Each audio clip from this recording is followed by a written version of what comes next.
Drama serial आधी बेवफाई दुर्रे शहवार जो कि असद के सर पर अब काफ़ी ज़्यादा इतरा रही है और वो अपनी सास को पहले ही घास नहीं डालती थी और अब तो अपने शोहर को भी बहुत ज़्यादा रूड बिहेव करती है, हर वक्त नाराज़ हो जाती है और बेचारा उसका शोहर नबील उसी के पीछे पीछे दुम हिलाकर भागता रहता है, उसे मनाने की कोशिश करता रहता है। लेकिन दुर्रे शहवार किसी भी हाल में राज़ी तो होती नहीं है और वो कहती है कि तुमने मुझे टके टके का मोहताज कर रखा है और मैं तुमसे पैसे मांगती हूँ तुम मुझे पैसे नहीं देते और इस तरह से बातें करती है। तो नबील कहता है कि जब भी तुम जितने भी पैसे कहती हो मैं तुम्हें सारे पैसे देता हूँ, इसके अलावा मैं क्या करूँ। दुर्रे शहवार तो कहती है कि मुझे करोड़ों में खेलना है, तो ऐसे तो नबील नहीं कर सकता, बेचारा वो जॉब पर्सन है, वो जितना कर सकता है उससे बहुत ज़्यादा करता है उसके लिए। लेकिन उसके बावजूद भी दुर्रे शहवार की नाराज़गी और दुर्रे शहवार की जो ख्वाहिशात है वो पूरी होने का नाम ही नहीं लेती और इसीलिए तो असद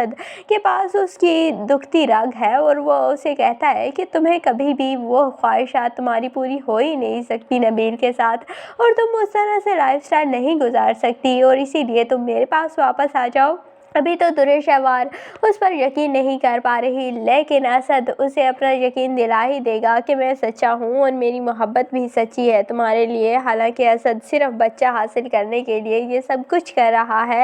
और दुर्रे शहवार भी एक बार तो डस चुकी है असद से, लेकिन उसके बावजूद भी उसको अकल नहीं आई, वो दोबारा उसी से डसने के लिए ख़ुद को तैयार कर रही है और बहुत ही जल्द वो नबील से तलाक की डिमांड करेगी। और पहले तो नबील काफ़ी ज़्यादा हाथ पांव जोड़ेगा उसके सामने कि मैं तुम्हें तलाक नहीं दूंगा और तुम मुझसे तलाक क्यों लेना चाहती हो, लेकिन दुर्रे शहवार किसी की भी नहीं सुनेगी और इसीलिए उसकी माँ भी नबील से कहेगी कि तुम इसे तलाक दो, फारिग करो, क्योंकि ये किसी भी काम की नहीं है, ना घर के काम काज की है और ना ही इसने तुम्हारी नस्ल बढ़ानी है। इसीलिए दुर्रे शहवार को तलाक दे देगा नबील बहुत ही भारी दिल के साथ और बाद में फिर दुर्रे शहवार असद के पास जाएगी और असद फिर से दुर्रे शहवार के साथ वही करेगा जो वो पहले कर चुका है। दूसरी जानिब दुर्रे फिशा का भी भौंरा बहुत जल्द फूट जाएगा, क्योंकि जब असद को हकीकत मालूम हुई कि ये बच्चा उसका है तो वो तो कभी भी नहीं छोड़ेगा इस बच्चे को और वो फ़ौरन से दुर्रे फिशा से अपना बच्चा वापस ले लेगा और उसके शोहर